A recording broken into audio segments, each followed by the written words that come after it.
Hey guys, today we're going to talk about career pathways in sports, and we're going to give you as much information as we can from experience of going through development. Now, there's a lot of people think, that's all about being the athlete in whichever sport you're in, but there's actually multiple pathways. And so today's guest is going to share his journey with you about what he's gone through, rugby refereeing more specifically here within South Africa and now the UAE, and going to give you, I suppose we're going to say, lift the blanket or pull back the curtains on some of the highs, the lows, the goods, the bads about it. So first of all, Jaco, welcome to the show. Thanks for having me. Nice, man. Appreciate it. We're gonna jump straight in, mate. We're gonna just dive in that deep end, and basically refereeing as a referee. When was it kind of for you? I'm going to go down this pathway, or was it something you had from the outset, or was it you wanted to play rugby and then you went refereeing, or how did your journey start?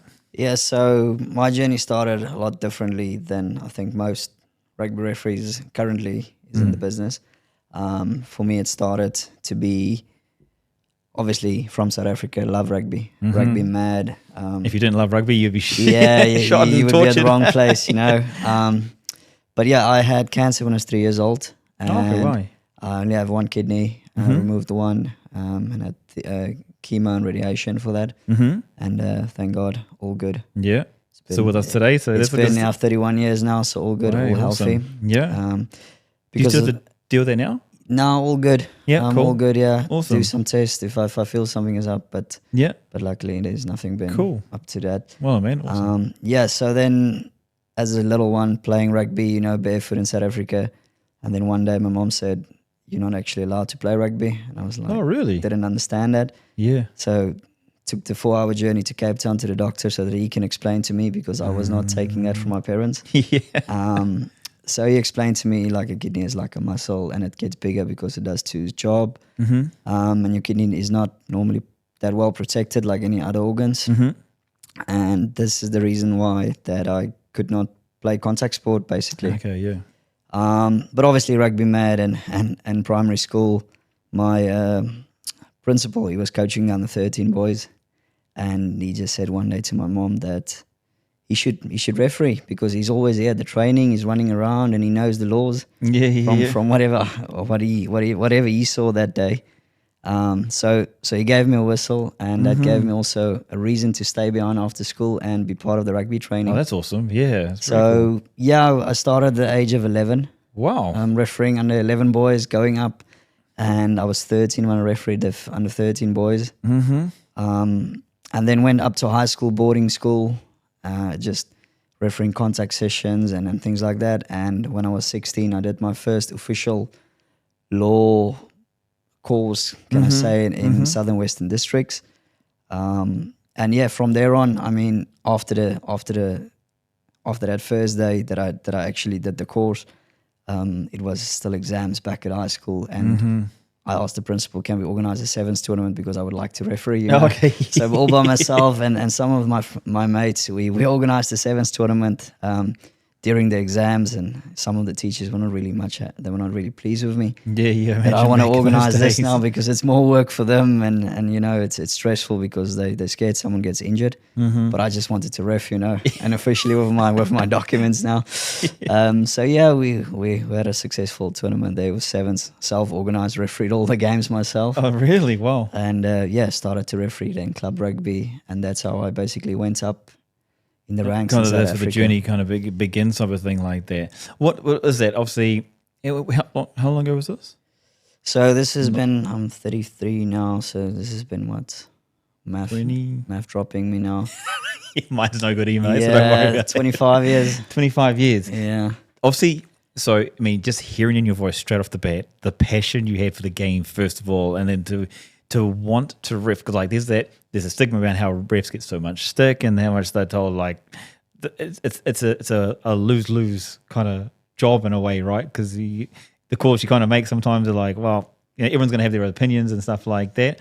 Was it the stigma back then, or was it just, did you even notice it, or were you just like, you didn't care because you just wanted to ref?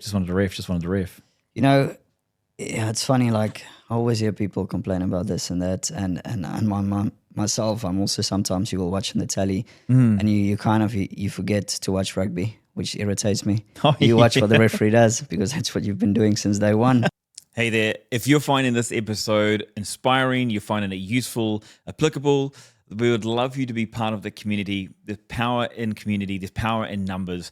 And by subscribing to the channel that you're watching this on or listening to this on, or sharing it with people that you know that may help benefit them, will only help us find more people within the community to help it grow, to support people to live an active and adventurous lifestyle. So if you don't mind, it would mean a lot if you just push subscribe, push like, and share it with someone that is going to help today. But and myself, I can also get upset with a referee. That's normal. If I mean, it's passion. That's something unique of rugby. But I was fairly lucky up until my career that it's never been a thing for me. That you think, oh, you have this coach, you've got this crowd, and you prep. As I started moving on, refereeing more bigger games in South Africa, where you know you're going to have a difficult crowd on the day. It's something you think and you put it in your prep, but it's something that's never been sticking out for me. That's I'm scared or I don't want to do it. I've been lucky in that sense that I just want to be on the pitch because it's something that I enjoy. You know, it's all you, the amount of prep work that you do, and if you go on, like I always say, you're only as good as your last game, unfortunately. Yeah, that's true. And if you're not going to prep, it's almost like you go naked into the game and anything can happen. And literally. And if you mess it up, I mean, the boys, they train hard. Yeah. And as a referee, we should give them the best crack at it as well. So if you're not going to put in the work, it's not fair towards them. That's awesome place to start. Let's go there, because that's where I think when you get into something like that, I mean, the position you were put in to want to still be part of the game, the passion side of the game, right? So what is it that, where do you think people should start nowadays? Obviously, getting qualified and understanding the rules is a big thing. Yeah. But how do you prep better to be a referee at the start of your career? Is it fitness? Is it just knowing the rules? Is it identifying? Is it communication? You know, what is it that, in your opinion? Fitness is a big part of it. And if you look the pod, I always say, if you can ref with confidence, you can win everybody over, right or wrong. I mean, why was Nigel Owens so good?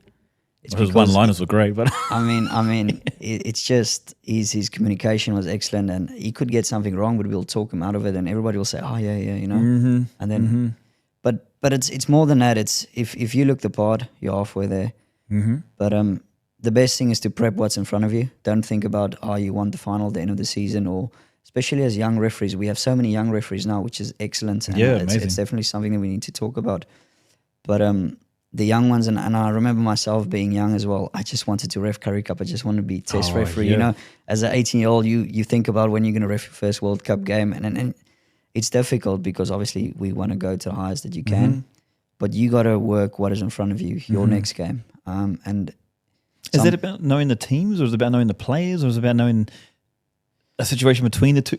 Like, what is that exactly when you say prep?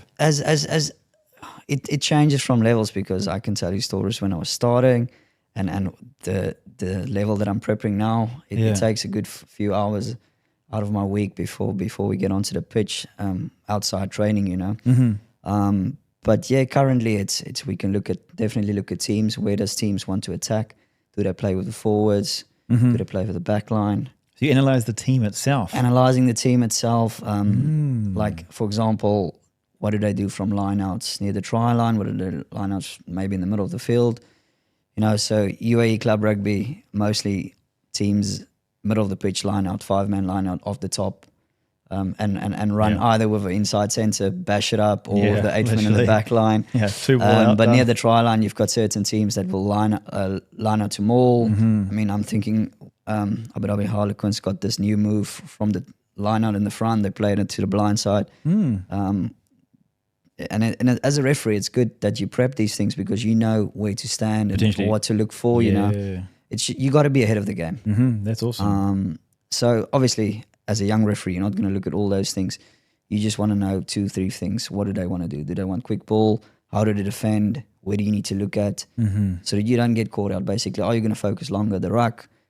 Are you going to say, okay, they get quick ball quickly, tacklers roll away, so you can get your head up and scan the offside lines quicker and create space because that's what they want. These things is just to be ahead and make it a little bit easier for yourself. You mean that's what the teams want, or that's how you want to come across as a referee as well? Because I mean, obviously two sides of it too. Like this is who I am as a referee, and then this is the game that's being played. You have to adapt. Certain teams would look to. Let's not put names to the teams. Let's say just X and Y. Let's say X, they've got a smaller pack and they've got a good back line. Yeah, they want quick ball, so you got to get the tackler out of the way for them because if they're tackling the wrong side, they're not going to get their quick ball. A bigger team will probably be trying to slow the game down a little bit, sit down a little bit more, attack scrums a little bit more. Massively. So as a referee, you got to find the balance, what both teams want within the law, and you got to adapt with that. I mean, that scenario just there, let's say team Y's got a big scrum, so they would like to scrum more, but team X would not probably. So let's say they've got a knock-on advantage. You'll probably play say advantage over quicker for them because they don't want that ball to scrum. Something as that, just so that the teams appreciate you, also that you understand the game that they want to play. Yeah, cool. It's just not just rock up there and ref the same. That's really interesting. You talking about that. Then let's take it back then to kind of where you're starting off. You've done your sevens tournament. You've got a teacher, you twist their arm. Where's that step from? Because that's where people are mostly going to start, right? They're going to start with youth. We know when people coach, they start with youth and they start teaching older and older. When they do the refereeing, they do the same thing because they don't understand the rules as much, so it's a little bit easier to apply. And then you develop yourself. So in South Africa, this is where you've developed. How many years of refereeing in SA first? So, what was it? It was about 11 years of active refereeing club rugby before I came over. What's the pathway there? Because like once you ref the first one at school, and then where do you go to next? How do you develop from that? So, and this is one thing that referees from all levels, I would say, but especially young referees need to understand. Everybody's pathway looks different. Okay, yeah. Because at the end of the day, it is a certain individual or a certain group that has an opinion on you as a referee. Totally, it's like a coaching group, right? Exactly. Like they pick their players, like some people like some people, some people like other people. So you got to understand that. You got to understand that before we go into the pathway. But normally, as a young referee, you would have to go through the levels. Referee while in your home union, might be Western Province or Bulls or wherever you are in the country, and then get the opportunities there as well. Obviously, pass your fitness test, pass the law exams. They still have their law exams in South Africa, which is I think it's a very good thing. Certain unions are not doing that anymore over the world, which is they obviously got their reasons as well. Again, same topic we talk about, different thoughts, different opinions. So do well in that. They've got their minimum KPIGs with what they would measure you on that. And depending on where you go, obviously the one main thing that no one can hide away is how well do you perform on the pitch, because, I mean, that's what we do. That's where we get all our stick and all that. But how is that looked at? Like, let's say, so you want to go to the next level. So let's say if it is school to potentially some provincial stuff, or if there's a level between that, because the question would be like, what's these KPIs based on? Like, is it just like, I know probably across the board there's a few things. Is it just about making less mistakes, or is it just the style of refereeing that you put out there, or is it the way you what is the main thing? It's a little bit of both. It's a little bit of all of that basically, and that's what makes it so difficult, because you could have an excellent game and not make one single mistake. Well, I would say it's highly unlikely that you will not make a mistake. Missed that, sorry. Oops. we will get to that, but I mean, mistakes will always be there. It's part of the game. Just like a player knocks on the ball or a player goes offside, it's a mistake from their side, and that's what makes to be rugby as consistent as possible, isn't it? It's not exactly the that perfect game. So we want obviously the highest accuracy, but also you got to have a feel for the game. But to answer your question in terms of levels, you'll start refereeing schoolboy rugby, which I think in South Africa we are very lucky over there. The referees also, they've got so much rugby. It is amazing. High level too. Yeah, and I mean, when I go back holidays, summer vacation, back there, it's winter, it's middle, it's prime time for rugby. Wow, yeah. I always try to get a few games, and I'm lucky enough, Western Province, they look after me. Yeah, nice. Well, in terms of giving me good games. But what's a good game? Good game. If you ref a big school like a Paul Gymnasium, Paul Boys Eye, or a Paul Ruiz, They're under first team game, even under 16A team game. There, it's so quick, it's so physical. It's excellent rugby. Or even sometimes they're like Premiership, their Super A League. Club rugby is also of a very high level. You think you've got the Stellenbosch University, that's part of that also. That's very good. I won't say our rugby is too far off from that, but still they've just got so much more. There's just so much more, But you'll ref like you'll start in the 3rd or 4th division, depending on how many divisions you have in your union. I mean, there's many unions in South Africa. And how would you go forward? How would you get to the next level? So you got to do well, pass your fitness test. Obviously, go do the things that's black and white. That's a yes or a no. Does the fitness level get higher, or like there's a standards? Like they say, okay, if you're doing schoolboys, you're on the beep test or on the Bronco, you're this X, or does it have to be up? Yeah, like they've got a certain level for certain levels depending on where you ref. But if you want to, let's say as a young referee, if you start now and you want to show the big bosses or the people that makes these decisions that you are serious about it, you got to, if you run a proper Bronco or a bleep or yo-yo fitness test and you smack it out of the park, they look at you straight away. Oh, really? Wow. As a person who's not the best on a fitness test, like I put the training and the hard work, but that's probably one of my things. I had to work harder off the pitch in terms of that. But people just look at you when you do well in a fitness test. I've got my different opinion on that. No.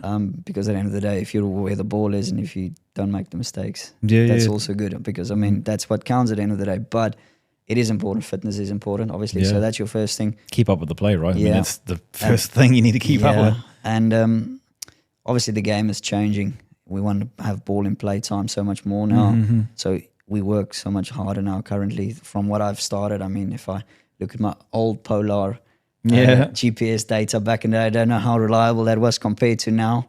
It's ridiculous how much more we run in a game. But that's the evolution of the sport, right? Which is good. Sport, massively. Which is good. But then after that, obviously you do well in the law exam. If you think about South Africa, they do the law exam over there. And then, so then that's black and white. So it's a yes or a no. And then you got to ref well. So then at the end of the day, it's going to come to a person watching you as a referee coach or a performance reviewer saying, he's done well in this game. The game was probably easy for him, so let's give him another challenge. So you got to work your way up. Sometimes you will ref a national week before even you're in top division of your union. It depends on how quickly your union wants to give you those games. Yep. But the main part for a referee is you want to ref at a national week in South Africa. So that's the under 16 where all the provinces, they select the best rugby players and they play like in a tournament. Under 16, there's under 13 tournament, and under 19s obviously, or the under 18s, is your big one that you want to be in as a referee. What is it then people, if you've been assessed as a referee, what are people looking at? Like, is it the way you make the call, or you've caught or not caught as far as they've done that wrong, or like, what is it like? Yeah, so we're getting a little bit. How do you get judged? How do you get a KPI? Oh, you missed that one. Oh, you got that one. Oh, you missed that one. Got that one. Because obviously, too, there's a big talk about with referees. It's it's just being consistent with the calls. If you call it on one side, make sure exactly it's the next call. Exactly. I mean, and then how do you put a KPI on that? So, and that's what makes rugby so special. We're getting to the analyst part a little bit more, which I love that. And in 15s, we've got it so much more, which I enjoy. But you as a referee, and especially where we are currently now, not only in the UAE, but worldwide, even in South Africa, every game is almost on TV or it's on some sort of platform. YouTube's gone. Yeah, so, and it's very good, especially, I wish I had all these footage of myself when I was 15 years ago. It would have been so much better. But in terms of the review process, because you as a referee, you more or less know, maybe I'm just talking about myself, but when I make a mistake in a game, it's not what players say. I could sometimes replay it in my head, but I make the call, confident call, arm goes up, penalty, tackling or rolling, for example. And then the guy kicks the touch and you think, I got that wrong, But then you just move on. Black box it, as we call it. Move on. It is what literally. It is, and you're not going to right your mistake with another wrong, because you cannot do that as a referee. That's two errors then. But basically, you got to go review your game. Yeah. Now, back in the day, obviously, if you didn't have footage, it makes it a little bit more challenging. Massively, Think yeah. about if you referee a under 14C team game there on a Monday morning, running the deal of the grass. There's not going to be any footage. Yeah. So it's also you as a referee what you're going to invest. Do you in. have to write notes down afterwards, or do you Like have someone normally, there watching you? Like, let's say you have someone that's going to watch you, so they see you as a prospect. yeah. They will make their notes saying, probably it would be more coaching wise, so it wouldn't be that technical. It would be like, you moved into this position, maybe you go into that position. So they'll try and coach you out of that. That's the first stages of it. So it's not that being technical correct. It's more about, you know the law. Maybe you're not applying it as consistent, but you're getting away with it. Mm-hmm. You look well as a referee, your signals are big, it's calm, body language, the way you communicate with the players. The teams know what's going on, which is important, I think. Yeah, massively. And also the people outside, because you as a referee, you've got to whistle and signals. And the grandmother sitting there with a hot dog next to the pitch, if she knows what's going on, great. Yeah, totally. Like, 'Cause that's the big thing. Like I've seen that now. I've seen the improvement in communication with the referees here in the UAE, and it's something that I've seen to, like, right or wrong. I mean, everyone's going to have their opinion of that was right, that was wrong, but like the communication has lifted. I've felt anyway that here it's just because maybe because now we're starting to put mics on referees, and so you can actually start to hear it. Whereas before we didn't have that, so you didn't know what was going on. And yeah, just from the outside looking in, that's what it seems like. Yeah, that's another big plus, I would say, and thanks to yourself for organising that. I love that side of things. Because thanks to you guys too. Yeah, no, it's another set of data that we can add, and we can listen to ourselves and what do we say, which is excellent. But I mean, it also comes down to the individual as a referee. How much do you want to improve on? I mean, you can ask a friend, take the phone, record 5 minutes of my game. I mean, that's where I was back in the day. Depending on how much you want to put in, and are you open for feedback? Are you open? Are you coachable? Is the words. If you're not coachable, you're not going to improve. If you're just going to be set in your ways, you cannot improve. But then again, also you need to understand that you need to have the people around you that you trust. If you're going to have too many coaches, certain people like certain things more. For example, totally. I like a good turnover. I like a good advantage play, getting a try from advantage. But that's me as an individual. Yeah. Love the communication side of the game. But maybe another referee, he just wants to get the tackler out quickly, or he doesn't want the contest to develop that much, And that's all fine. And that's what makes rugby so beautiful, It's all different.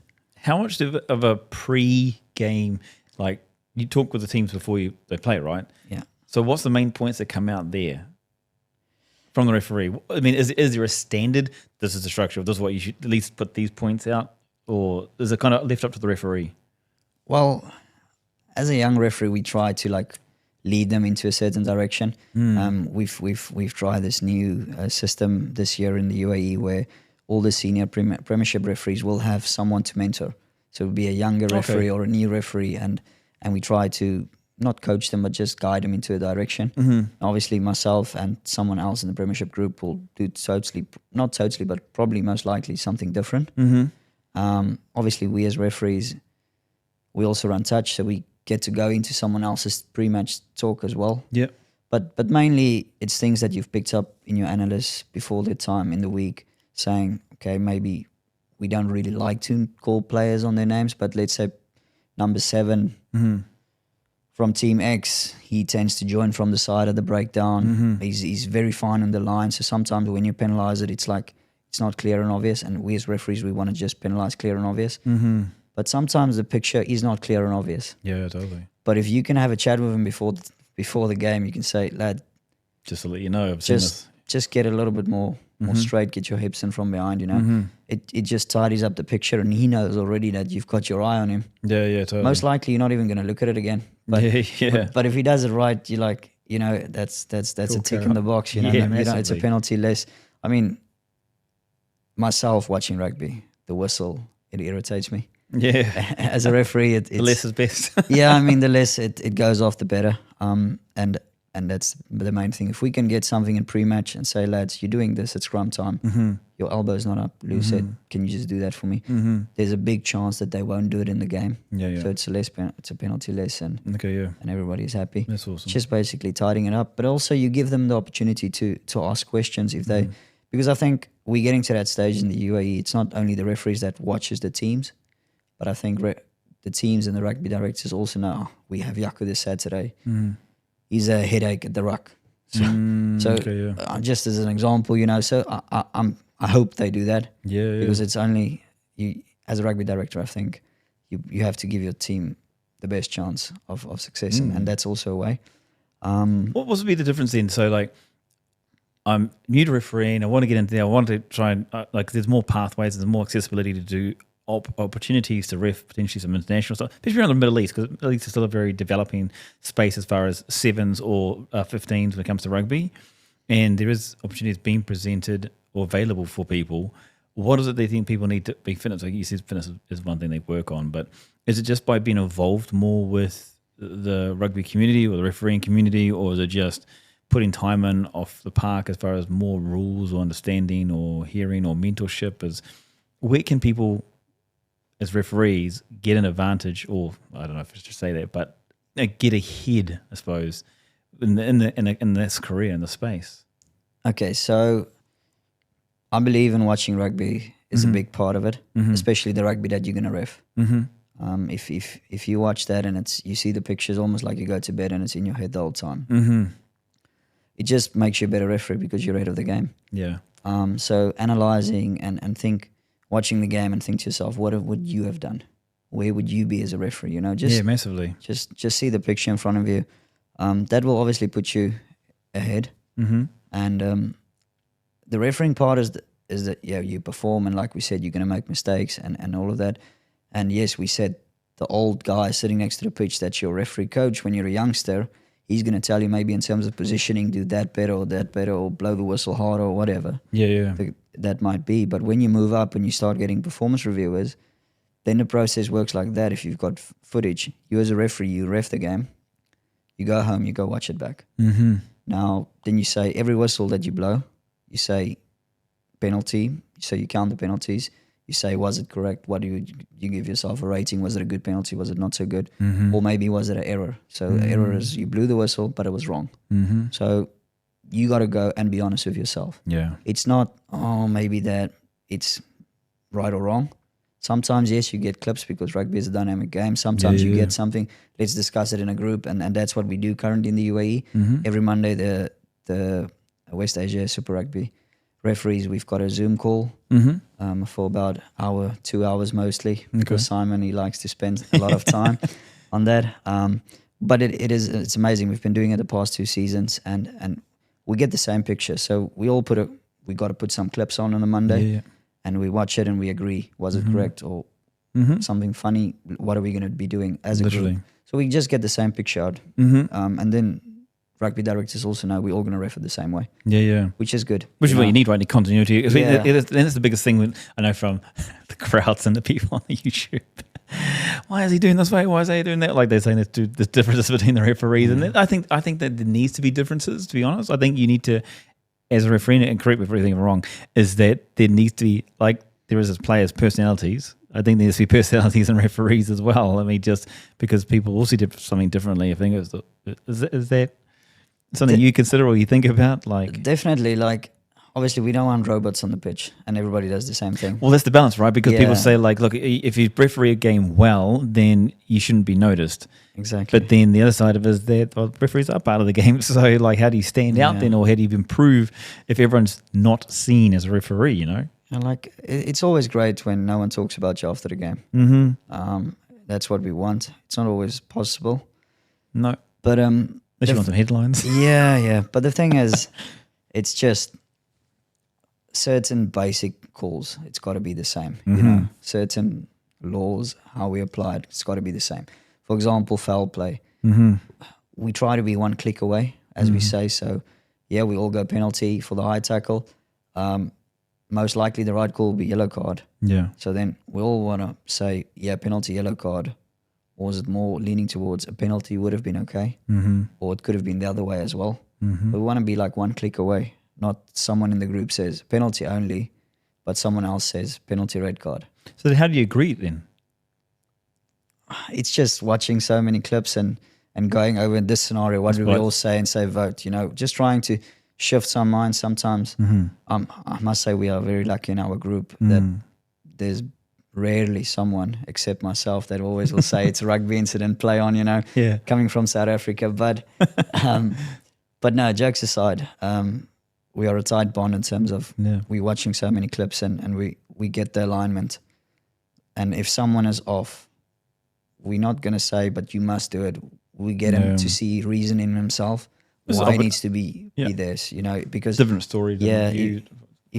Exactly. And that's the main thing as well. You need to be coachable. You need to adapt. Yeah. Players adapt. Players need to improve as well. Massively. So, what is it then when you go to higher levels? Because you've been involved with World Rugby and the sevens. I mean, I know that side of it.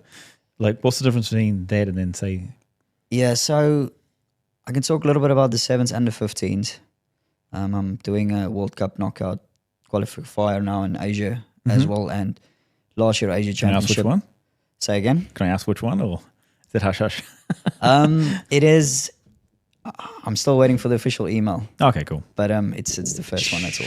Yeah, so we're still waiting. This for won't the be released official. till like April. Don't worry about it. So yeah, it is. So sevens love it in terms of how professional it is. You ref your game. And you'll have normally 3 hours in between. Normally, I say 3 hours between a game and another one. You'll do 3-4 a day. So you go review your game. You get it straight after the game. You go get it on a flash drive. You view it on your laptop. And basically, it's the same process. You say, either something happened and you didn't blow your whistle. So it's a non-decision. So you go put it in a timeline. This minute, this second, non-decision, tackler rolling. You should have blown it. You did not.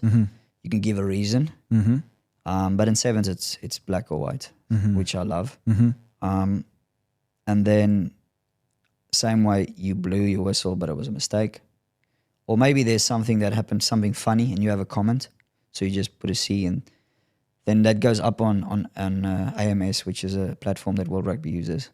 So then during your game as well, the TMO / the performance reviewer from World Rugby would cut clips as well and drop it in a folder.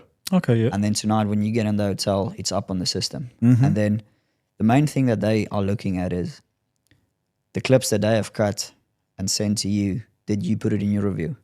So let's say I made a mistake, an error, but they have it on clip as well. So that means you as a referee could own up to your mistake before that anyone had to say anything. You got it yourself that you were wrong. So that's the first step of improving, learning, and improving, you understand? So then they will be like, that's good. Geez, there's quite a bit of work rate behind this, isn't there? Yeah. But the thing about a sevens game is it's 14 minutes, it's high end. Yes, you run a lot more and all that, and you got to look after your recovery and you got to fuel up as well in between games. But the review process takes maximum 20 minutes. Okay. So because you can skip a few things if the ball is just getting in play and passed around. If you've got like Fiji, the ball barely goes to the floor, So which is also good. And sometimes you have a game, there's absolutely nothing because sevens is so black and white, as I've said, and the teams really work with the referees. It's like everybody's together in the same hotel and you talk rugby the whole time. Okay. So if there's a question, the coach will ask either World Rugby, Barry O'Brien, or he will go and ask, you would be having lunch. And he would come sit next to you. He will ask you, is it the right time now? And calmly would have a discussion, have it on his laptop. What do we think about a decision? And we own up. If we made a mistake, you own up. Or if you were right, you tell him this is what you've seen, this is the law. And he would say, okay, thanks. He was going to give feedback to his teams. That's the nice thing about the sevens. That's why I'm thinking that we don't see these odd decisions or things like that. Well, it's not a fast game too. I mean, as a player, just like, well, quick, get on. I can't argue this. Exactly. Otherwise, you'll scored against. Literally. So, which is also good, but that's the seven side of it. So it's 20 minutes review done. So what's the difference then? Let's go on a. Let's stick with this as far as like the sevens stuff side of things or the international matches. When it comes to sevens, actually, the comparison between doing a sevens and doing a 15s? Like, do you put more preparation into a sevens because there's a tournament? It's usually a tournament format, so there's 2 or 3 days of that. Or with an international match, it's the one match. So does the preparation be the same? Is it different? Or what suggestion would you give to people to what should they be focusing on in each scenario? So in sevens, trying to think now. I'll teach because you, mate, don't worry. it's been some times that I prepped for sevens, trying to get out of it. So we want ball and play time. So we want quick rucks.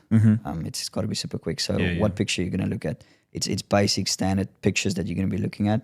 So for that sevens week or 2 weeks that you're on tour for the sevens, you just thinking these pictures. It's the same pictures. It's ball and play speed, space, and restart. So scrum, ball in, ball out. Your pictures that you're looking there, lucid, walking around, things like that, standing up, not taking the hit, things like that. And then the last one is obviously...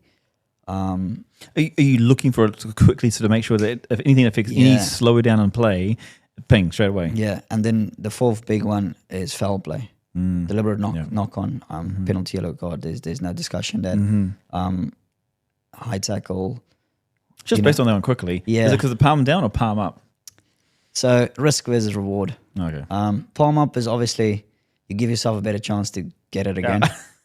Palm down, there's no way. And we're starting to see it more on 15s, and it's actually, we had a few clips over the last 2 weeks in the Prem group as well about deliberate knock-ons.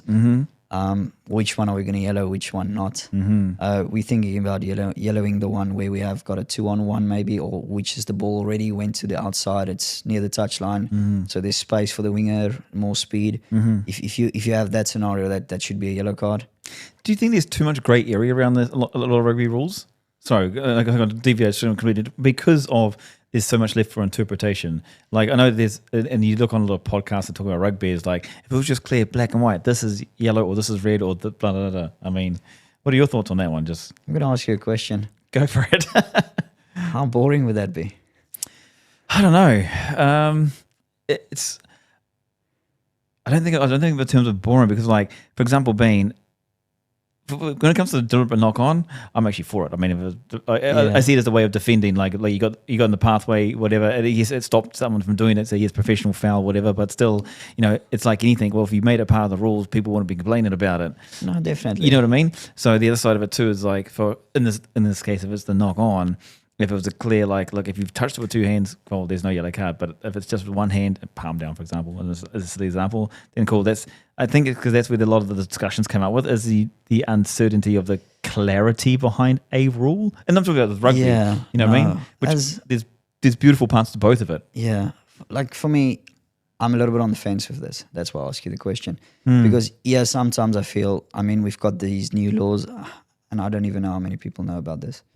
The new laws where we call them escort runners. Where they yes, when we're going back for the box kick. Like when they showed it to me the first time that we got to go out there and ref it, I just said, there's like if I was a player, I would milk that because I would just run into someone and put my hands Well, that's up. what's happening. Like in the World Rugby, when they saw the internationals, that happened straight away. So yeah, it will be great to have less grey as a referee because you can just go out and ref, and it is what it is. But you also need to understand our game is so dynamic. In certain parts, it will be impossible just to make it black or white. Agreed. And again, and in the end of the day, yes, sometimes we don't want to have the discussions out afterwards in the pub or outside in the street. Should have been this, shouldn't have been that. But that's in any sport. Yeah, totally. If you're a fanatic of your sport, football, rugby, name it, you will always have these discussions. But that's what makes it rugby. That's what makes it rugby. Yeah, totally. The sport is how. Then go back to preparation for a 15s game then. Because obviously it seems like there's so many more opportunities during sevens tournaments to be continuously after each match because you get more opportunities to referee, whereas in international it's just the one-off. Yeah, like look, sevens you've got your basic pictures, so you just got to be quick on them, and then sometimes you'll go quickly and check where do they kick off or do they contest in there. So you just got to be sharper at that event. Let's say the kickoff, it's especially at sevens because they contest every kickoff. Yeah. So you just need to be aware of plays in there. Focus a little bit more on that, but that's sevens. It's very brief. It's mostly black or white. Yeah. Whereas as 15s, it is. We're lucky enough. We've got we ref quite often. Premiership teams like on my laptop, I've got a team profile for all of the teams in terms of Prem, and in terms of where do they attack, where do they defend, what do they like, what didn't they like. Do the players like a chat? Do the players just like me not to say anything to them? Do you get that from World Rugby in like the Asia level or the national? Yeah, same thing. Yeah, so obviously over here it's easy now. We're at the end of the season, semis coming up in 2 weeks' time. So the team profile is pretty much set. And yes, sometimes you'll go at a game and you'll think that X and Y is going to start, and then they don't start. So then you also got to be prepared to adapt as well. Yeah, because it's all good and well if you prep well, but Andre Watson always used to say, you need to prep so well, you need to think, what are you going to do when the helicopter lands on the pitch? Yeah, exactly. It's understand? Like you need to be prepared for anything that can happen. Then what about when players, let's say Kazakhstan versus Hong Kong or Qatar or whatever, something like that, you know, those games where you don't actually know the players, do you have to put more preparation into that? Or? So obviously if you have footage, it makes it a lot easier. If you don't have footage, I tend to follow the sevens approach. What do I need to do as a referee to make the game flow? What do I need to do to make it accurate? I mean, the breakdown is the number one thing that players, supporters, name it, ask questions. And it's unfortunately also, well, I would say unfortunately, but for me, fortunately, because I love a breakdown, but it's the phase and play that happens the most in a game, tackles and rucks, you know. Yeah. But if you are good in that area, because it's taking place multiple times in a minute, and if you get your accuracy above, we're trying to get above 85%. If you're accurate in that area, you're already putting yourself up for success. So let's say you ref, okay, Hong Kong, you get to see their rugby on YouTube the whole time. Hong Kong, China, yeah. And but let's say you don't have that, and the team has played 2 years ago, the last game is on TV. I mean, you can't really go on that. Yes, you can look at what type of rugby do they play, because, I mean, South Africa still plays the way they've played 20 years ago. Yeah, little things change in there, but it's still they want to dominate up front and then play a little bit wide. But and the kicking game is strong. It's the same thing, you know. New Zealand, it's the same thing. So I mean, like let's say you've got a team in Asia that there's no footage, but you know where they come from. They're back. Do they like to run or do they like to bash it up in the forwards? So you'll just go and prep. And so in terms of those set plays a little bit better. So a team that likes to run, you need to get them space. So work in your prep. How's it going to look securing the ball quick and then head up, getting the space for them. Does this happen at international level as well? It's because it seems like for me beforehand, it was like, oh, here's the referee trying to get to this rule to make the game do this. And now when you're talking about it, it's like, well, there's also a leniency towards there's teams that are more dominant with up front or out back or they either play or around the ruck or whatever that's going on, the breakdown, you know. It seems like that from what you're saying is that referees are trying to be a little more, not advantageous, but I don't know the word, to be honest. We just want to be prepared. We want to be ahead of the game. The game being so fast, you can't get caught out. Yeah. It could be something as silly that a team plays off the top at the back of the line out and bashes it up in channel 1. Within like that first 5 meters from the 15 meters. And if you as a referee stand there and you didn't see that, the chances that 120 kg player is running on you, you got to feel it. Yeah, like you won't get up from that if you're my size, you know. So it's little things. We just want to be, I mean, that's a silly example, but we just want to be ahead of the game. It's true though, it can happen. Yeah, and if you know that a team, they're not good in scrums, they're smaller and they're not strong and the technique might lack, then you need to know as a referee on the day, because that's a big safety aspect as well. But it's a way to restart the game. Yeah, and it happens a lot too. Yeah, so. and you, especially over here, you know, and you need to work hard as a referee then to get. It's going to take a little bit of management saying to the 9, listen, you're under the pump here, because some 9s don't get it. If they're under the pump, get the ball out. Why would you? You're not going to go forward, you know. And we're talking about 5 players that's got the head down low there. I mean, you don't want injuries. So it's a little bit of managing. You as referees got to work hard then. It's about knowing the game, what's going to happen even before it happens. How much when it comes to, so like, obviously with international game, there's more referees on the field. I mean, there's more support here in the UAE too, but I like to think of it from the point of someone developing and want to get to the pinnacle of refereeing, which comes down to World Rugby, you know, getting opportunities obviously as an AR first, or even, what's the steps? Because like all you see on TV is AR, referee, TMO, and then you got, there's assistants in the background because someone's overlooking, but then where's the pathway for someone to get to the pinnacle for them? So do you have to be in the middle, or is it you should be taking time to be an assistant, or just going down to games and watching other referees, or? Look, obviously game time is the best, but we need to be open. We're talking about referee development and pathways, especially. Could be for someone young, we're thinking just about referee because I'm sitting here with my referee hat on. But it could be someone that's 40 years old sitting at home listening now and wants to be involved. He could be a TMO. It might be challenging if he was not part of rugby and refereeing, but it's not impossible. It could be someone that wants to do sightings. So work for rugby as a sighting commissioner. We've got Andrew Muir here in the UAE that's doing a heck of a job. He's had a Six Nations appointment a month ago. Wow. Awesome. So I mean, no one talks about it because he's sitting in a stand or he's sitting here watching the game on telly and review and go. He gets the game afterwards. He needs to view every contact situation. But I mean, how amazing is that? You representing UAE at World Rugby level. No one knows it, but I mean, he loves it. He loves watching. That's so cool. That's that's why conversations like this to pull it out to find out these things. I mean, so if you're one of those gentlemen next to the pitch and you shout at every high tackle that the referee misses, maybe that's for you. But I mean, But how do you get into? Do you have to be involved with the referees association in a country? I was looking at wherever you are, or the best is to contact your home union. For example, in the UAE where we are, contact the UAE Rugby Referees. I think the best way to contact them is on Instagram or via the website on UAE Rugby. But that could be anywhere. Just contact your home union. Yes, we've got a lot more referees than we had when I started back in the day, but we are still short. So no, we are very much short in terms of it's not just referees. We need people helping with the subs. We need people taking time, a timekeeper. I mean, you could be a timekeeper at a test match. I have to apologise when it comes to the streams too. I'm terrified. Anyway. It's not easy. It's not easy, It's something that I would fail miserable in keeping time.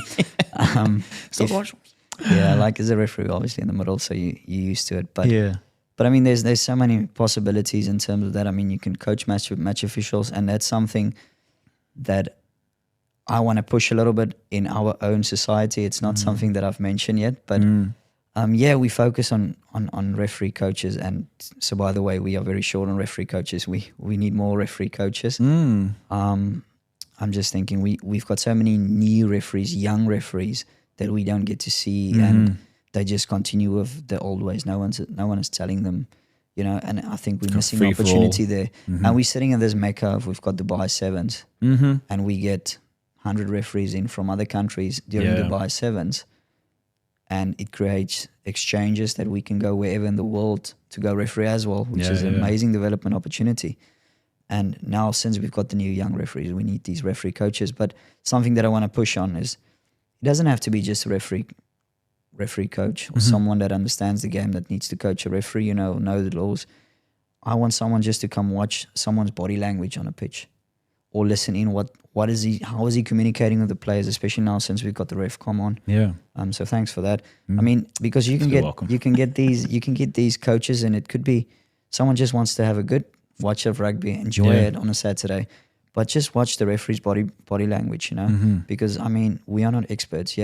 We love refereeing, but if I have someone that can look at someone's body language, maybe I do something that irritates the players, or the way I speak to them. I mean, it shouldn't just be a referee coach. We need to get a little bit better. If we want to improve and work on the small parts. Is there a space online that people can go to as far as like developing their referee game? Is an education like platform like learn how to be a referee?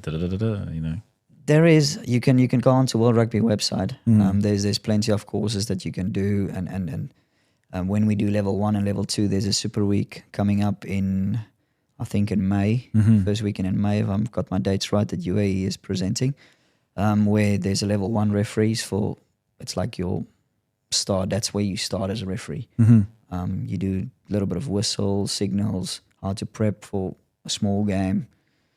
Don't like to call it a small game. How to prep for a game, how to get you going.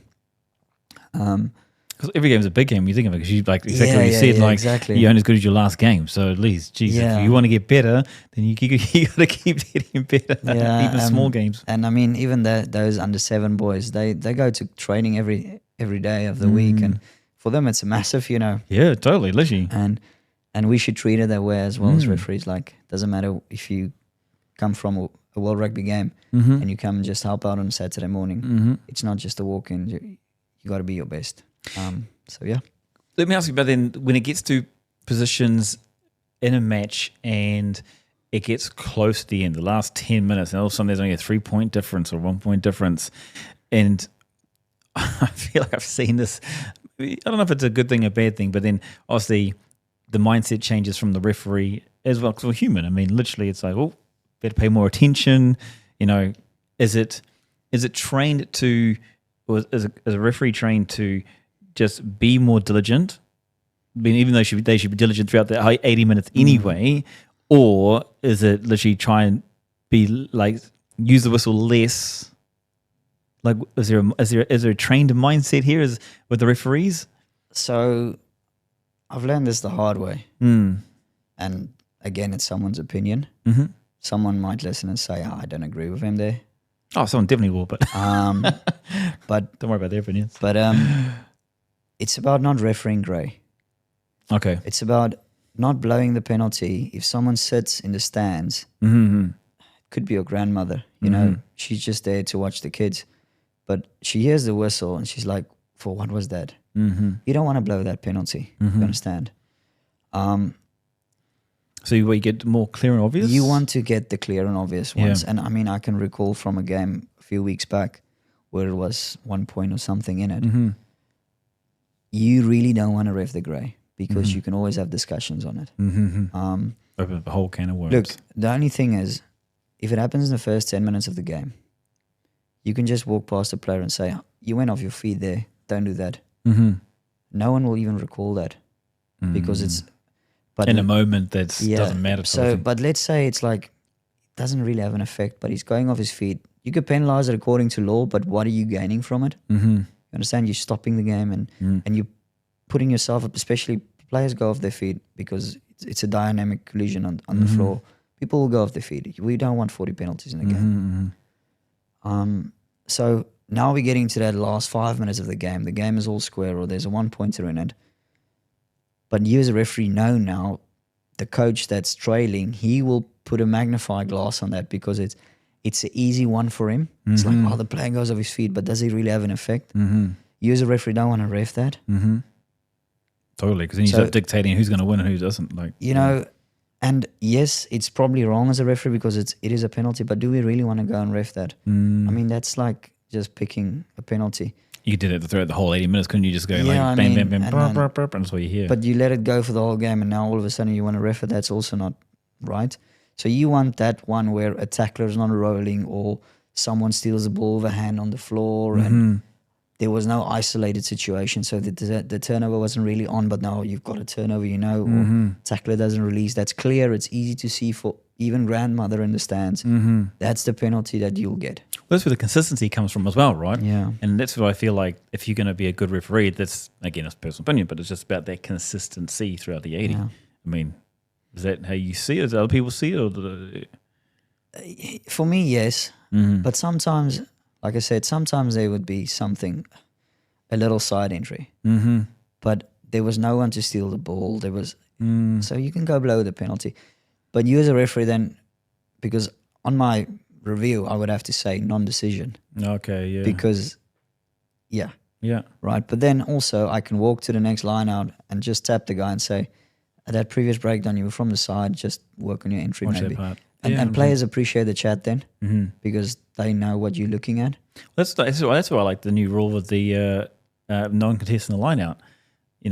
It's not straight, it's non-contested, carry on, Yeah. So, that's why I feel that same kind of call should be made, although it doesn't impact. Yeah, but and even that law is creating a lot of questions now. Because what's considered competing? Exactly. I mean, what's competing? And then we got to think about also how far can you go from not straight now, Yeah, literally, because I've seen some reels. So it's like down the back line. There will like, always be far out. questions. So Yeah. the main thing is in the UAE and me personally, myself as well, if the throw is on someone's head or just on the outside shoulder, we never refed it as not straight if no one contests, because you're picking something for that had no influence. Yeah, totally. So it didn't really change so much for us Okay. saying that, and for me personally as well. But again, like you say, it could be something that makes it easier, easy to understand. But then again, we have questions of it. Totally. Let me ask on the outside of getting away from on the field, let's say off the field, with the amount of work obviously gets done. Is there opportunities in the world to make this a full-time thing, or is it a part-time? Or is it like with the sport being where it is globally, how much opportunities are there for people to make this more of a full-time, or it has to be a supplemental thing, a part-time? Yeah, if you go into like where we are currently in the world, I would say no. Unless, let's say, I get on a World Rugby 15s panel and have rugby at least 2 weekends in a row outside of UAE, then I would say yeah. Okay. You can do it full time. Because how many referees are at the top, or what's the top? The top. I don't even know the number. Oh, and then what is the top? I'm just thinking back of my days on the Sevens series. If there was a time that I should have probably done it full time, was probably back then. But then only being appointed at the start for 2 tournaments and then doing 2 later and then 2 later. It's, if you had a schedule of you doing all tournaments, back then it was still 10 stops, then you can say, yeah, it's doable, and you can do a little bit of tutoring here and there and all these things. That was probably the time for me to do it over here. Okay. But I mean, if you talk about the UK, even South Africa, Australia, if you ref at a high level there, it doesn't even have to be World Rugby. I'm pretty sure you could do it as a full time, depending on what's your circumstances. What are you happy with, But I would say full time, definitely, because you will have enough to do if you ref at a high level in terms of the preparation, the review process, rugby directors calling you after the game, asking questions on certain clips, and then also preparing again for the following one. Yeah. You will be busy enough. Yeah. And with the training, I mean, that's probably the biggest thing for me, having a day job and then having to go at 4 in the afternoon and still go put in a strength session, a conditioning session. It's tough if you cannot.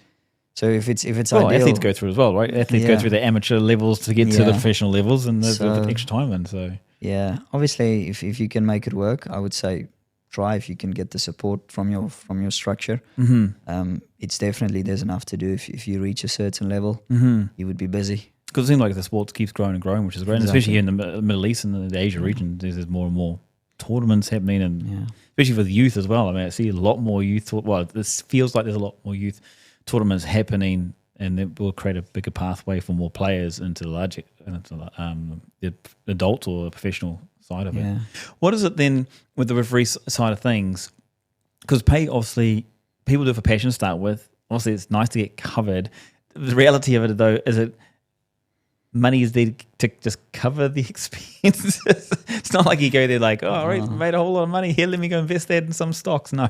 Yeah. You know what I mean? Like it's... Yeah, I came a long way, and I need to be careful what I say here, but as my first game as a 16-year-old running touch for a club game in Division 3, and they're giving me a little bit of cash in my hand back in the day as a student, I was thinking, honestly, I said, no, you keep the money, I was just doing it for the fun, and like I'm too chuffed to have a referee jersey. I just got my first referee kit. Nice. So obviously came a big long shout out way. to Rhino, by the way, on that. It was some cool kit. Lovely kit. Yeah. I had to order 2 more shorts because they are lovely. The best shorts I've had. Nice. So, no, like, I mean, currently it's about they cover your expenses, thinking about the UAE, and I think mostly the amateur game, they cover your expenses, or they try to. It might come a little bit late, or it doesn't matter where you're in the world. I was in South Africa, UAE. You'll get it eventually. Your expenses are covered. Yeah, so that's amazing, and that's a bonus. At the end of the day, we also need to realize, and this is where I might get trouble, because for me, I'm doing rugby because I enjoy it. Yeah, if it helps financially out here and there, that's a bonus. But the thing is, I want to do as much as possible. Mm-hmm. At the end of the day, I need rugby. Mm-hmm. Yes, they always say no referee, no game. Mm-hmm. But for me, if I don't have rugby, I can't be a referee. Yeah, totally. So There's for me, two sides of it, right? yeah, for me it goes both ways, Massively. and we also always need to remember that. Mm-hmm. The same with, we always say this with referee abuse, it's never a good thing. But if we prep and we do our job well, and that's what's happening in the UAE currently, I feel as a group we're getting better. Consistency is getting out there, and the abuse is going down. Yeah, totally. So, and that will happen, But that's the one thing too, the sport here, and now we're lucky enough that we're able to film more games and have some comms on referees, because there's more transparency. Exactly. So there's been assumptions of guessing what's going on through someone's head. It's like you see a little bit more, you understand a little bit more, and stuff like that.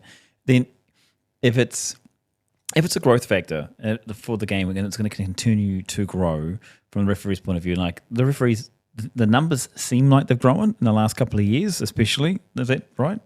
Yes, definitely. Okay, I cool. would That's say good. definitely, yeah. Then the next part of it, you talk about like getting more referees involved with it. How do you get more referees involved? Because it needs to be a passion project to start with, because the money's not really there, because it's about supporting, not Yeah. it's surviving, not thriving. Look, to get back to money as well, like it can be, I mean, the guys that has done it professionally, your Wayne Barneses and all these people that has done it for many years at the top, financially, yes, you're more than okay.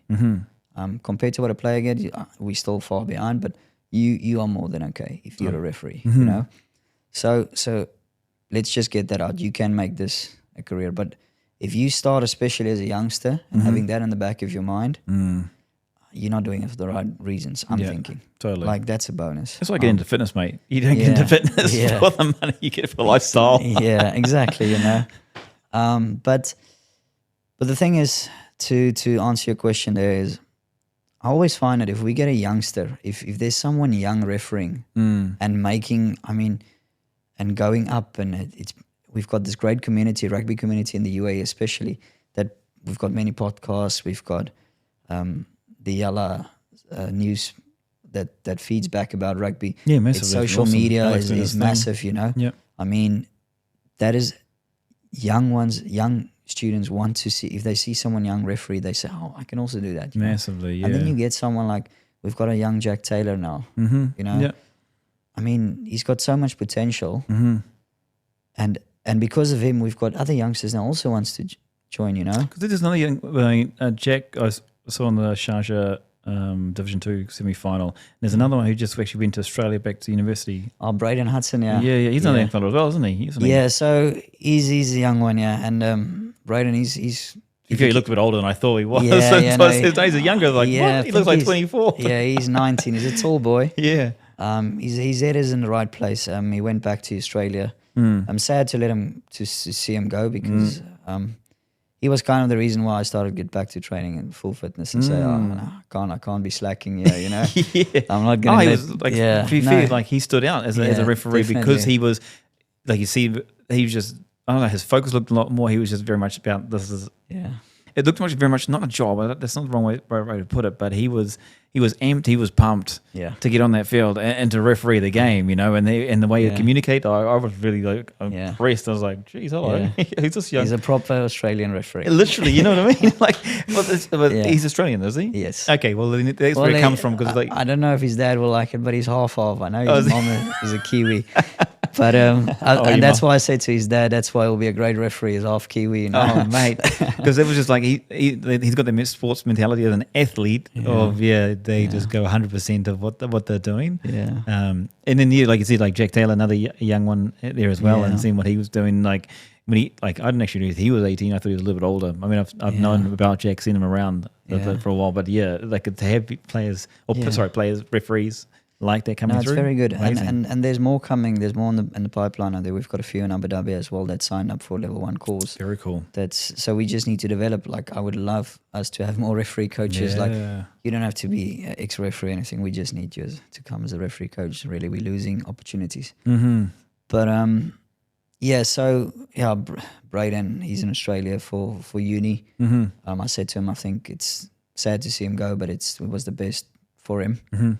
He's got so much good rugby there now as well.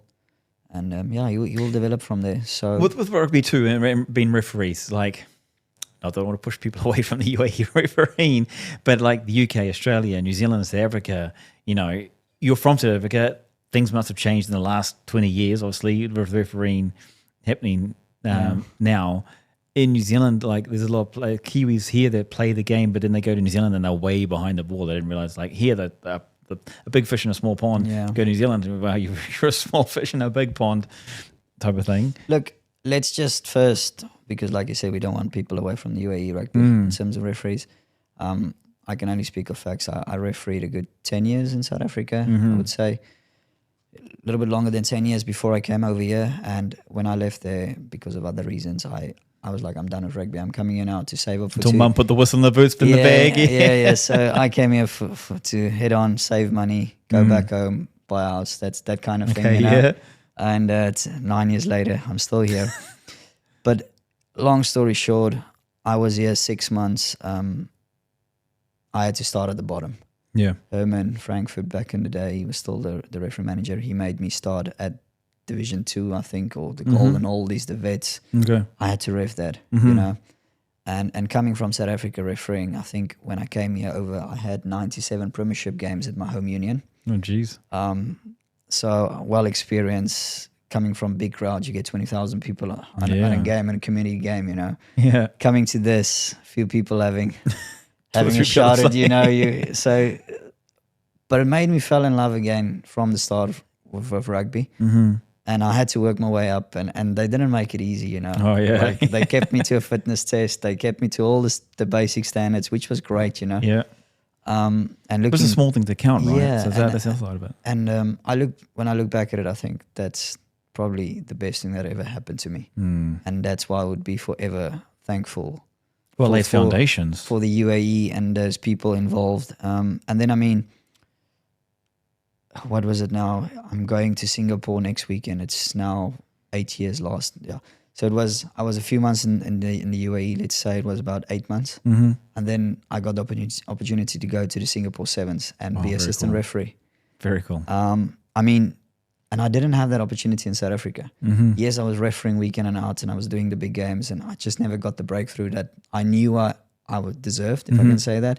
And you wanted as And well. I mean, and UAE gave me that opportunity. And if you look, COVID probably slowed it down a little bit, but then three years later, I was on the World 7 Series. And you think back and you're like, wow, it's just amazing. So you know, cool, like yeah. Eugene Deegan and back then, who gave me the opportunity to, because I was really lucky, and I'm big friends with a guy that got injured, Jeremy from France. It was a COVID tournament, sevens tournament, you know. Yes, we first met. Yes. New Zealand, and no, New Zealand wasn't there, and Australia wasn't there, but the other ones were there. Yeah. So right. and The Invitational. yeah, and I mean, Eugene obviously put me forward. I can ref sevens because World Rugby needed someone.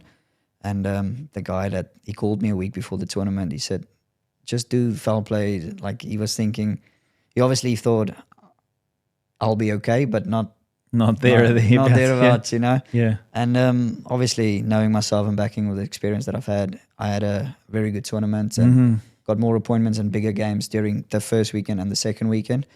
And like, I would be forever grateful, because then a few months later, I was on the World 7 Series, you know. Awesome, man. Yeah, so cool. it's all about these opportunities. You got to be ready when they come, because you never know when they're going to come. Totally be prepared. I mean, doing the training down in Abu Dhabi, I mean, the COVID regulations was really strict. I paid for You my had to go own, through the gateway to get out to the yeah, the online S&C. Like I said to him, lad, I don't have weights in the room. I've got some elastic bands. I mean, Amazon, we got some. Well, that's more why we stuff. ended up filming that one, actually, because the commissioner, the criteria, the citing commissioner, had to be able to see the matches. Oh yeah. So we were filming it for that reason. Then so many people were like, "Can't you put it online? Can't you put it online?" So we put it on YouTube, and that's how it started. that's how it started for us as well, in a way. Yeah. They're like, "You did what?" It's like, "Oh No, my gosh!" like, the opportunities are amazing in the UAE. Literally. Yeah, like you say, it's probably because maybe a big fish in a small pond, but still, you get the opportunities. You get if you can jump then to another pond, and you do it. You know, you take the opportunity. Massively. Because I do think rugby, the standard has increased tremendous as well. I think so too, personally. Like, I mean, Premiership Rugby, It's still got a massive ceiling on it, but I mean, yeah, I mean, we spoke about it before we started, the stats and the data behind it. And like, we as referees, we probably can give you all the stats in terms of how many penalties, where the penalties are. And I think the next thing that's going to come in is ball and play time. We would be able to get you that as well. yeah, But the game is growing, and I think it's a very good starting point for referees as well. oh, hugely. I think so. Every game is on video almost. And I say that if I had that as a 17, 18-year-old, it would be like putting you so far ahead of others. Massively. Yeah. Totally. So And the good thing here, I know the clubs are getting more and more behind that as well. So yeah, which is a good thing. I mean, it goes hand in hand. Like, we need to work together. It's almost like the sevens, the traveling circus. You're all together in it because you want to grow the game. Literally, We all are in it because we love rugby. But then, obviously, if you move to the UK, Australia, New Zealand, South Africa, don't want to miss. I mean, even Hong Kong, China maybe could be also a good option. As a referee, there's probably more rugby, bigger fish, bigger pond as well. Yeah. Well, not to see more. I don't want to say opportunities, what if only, but for me, SA is not an option, but also UK was an option at a point. But I'm not a guy for rain, so I'll just stay happy in the desert as well. You know, we Enjoy the sunshine, yeah. mate. And I'm not gonna say what if. I'm not a guy that says Yeah. go with what ifs. UK would have probably been a good option, but it is not, and I didn't take it, and I'm happy and fine with that. But that's a good thing. I mean, you can gain all the experience here, and Yeah, massively. and then get It's out. led to opportunities as well. So Exactly. there you go. So Awesome, man. Jeez, this has been amazing. It really does. There's the things I didn't know about the refereeing world, and this is what, guys. This is what the whole point about having these discussions is, to help people understand, to lift the curtain on what the opportunities are out there, and that what you can do with it, especially in this day and age. And I think there's only going to be more opportunities coming up as well. So definitely. how can they get involved with UAE Rugby or yourself, the refereeing side of things? The best part is Instagram, UAE Rugby Referees, the channel, or the Was it UAE _ Rugby Referees? rugby, yeah, UAE _ Rugby Referees. Yeah. If you put it, I think there's only one UAE Rugby Referees. I think so. Yeah. Yeah, you should be able to get it. They're quite quick to put you in contact with the right people. And do you guys have like an onboarding thing where you have like an open day type thing, or you just So that's Instagram something. first? So at the start of the season, obviously we're at the end of the season now, so we're thinking about finals and busy prepping for the finals and all these things. And then which will be live, by the way? Yeah, lovely. And then we will obviously have end of year and break up for summer. And then the best part is then at the start of the season, let's say end of August, we will have like a camp in Durban where we discuss the new laws. There will probably be a fitness test. Cool. And you get to know everybody. You get your kit, you get signed up, Okay, very cool. and you get pushed into the direction that you need to be. Nice. If you're a beginner, you'll be put on a level 1 course ASAP, and So the sooner you contact, the better. yeah, the sooner. I mean, there's a big Super Week coming up in May. It should be on the UAE Rugby website. Get involved there. You can do any course that you want from World Rugby. Cool. It's not that expensive, but it's the start that you need, and it's going to put you in contact with the right people and the right crowd, and be part of the community. Brilliant. Thank you very much, man, for today. That's been awesome. Some information, just you like pulling out all these bits and these golden nuggets and stuff like that. So thank you very much for your time, man. Really, No, appreciate anytime. it. Thanks for having me. No worries, Thank you man. so much.